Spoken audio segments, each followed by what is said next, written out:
Cidade da Cultura de Galicia, or the Galician City of Culture.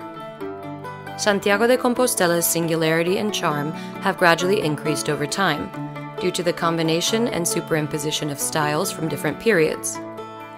Recent projects enrich even more, if possible, this accumulative image that characterizes the city. In this regard, some of the best and most prestigious national and international architects have left their mark on the city, just as the master stonemasons of old did when they came to work in Santiago de Compostela.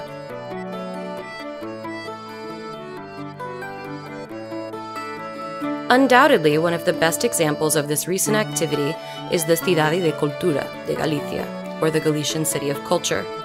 Located at the top of Monte Gayas and visible from almost any part of the city, the original idea for this ambitious architectural complex arose in 1999, when the regional Junta de Galicia government organized an international competition to select projects to build a large-scale cultural facility, featuring different museums, a large library, a newspaper archive, an opera theater, and study and research centers.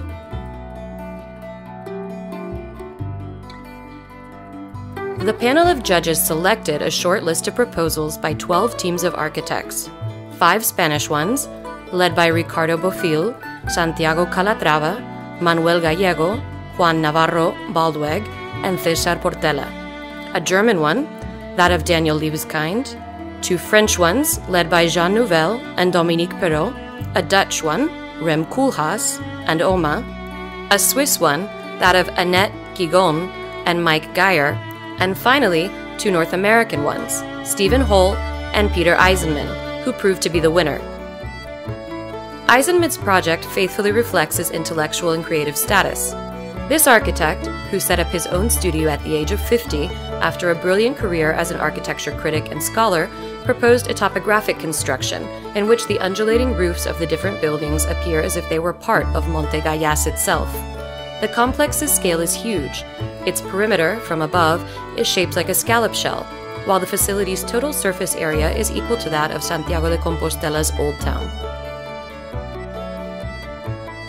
This intentional dialogue with the city's historic and monumental district is also reflected in the layout of Compostela's main ruas, or streets, and their arcades, which appear as profound fissures that separate and provide access to the different volumes.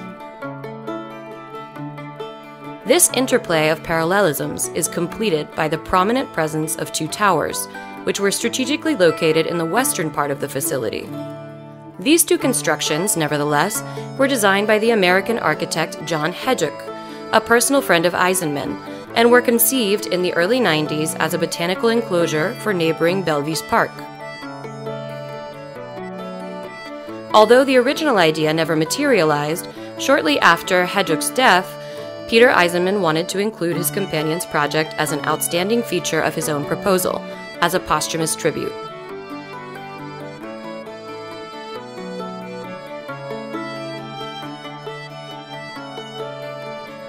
Due to its size, and let us be realistic, the high cost of the building work, the project was accompanied by an intense social and cultural debate from the very beginning.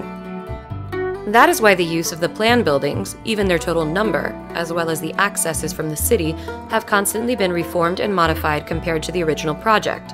Examples of this are the construction of different landscaped areas, or the last of the constructed buildings, dedicated to the prestigious Galician geographer Domingo Fontan. All of them finally occupied spaces planned for other uses.